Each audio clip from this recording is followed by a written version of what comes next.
मिले नजरिया। सहरा में खोजानी बजरिया बजरिया, कतही बलमा जीना मिले नजरिया। और उनके खातिरों में छुटका,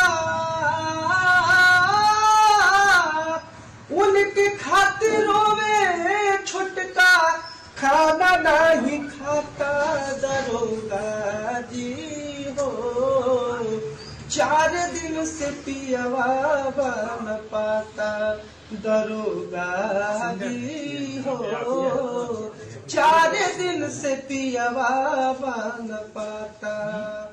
लिखना रिपोर्ट रउआ सोचे विचारे, अपना बलमुआ के कैसे बिसारी।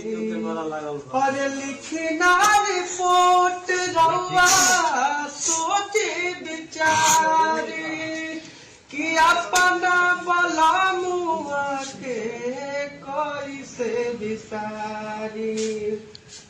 लागता कि सैया हमर हो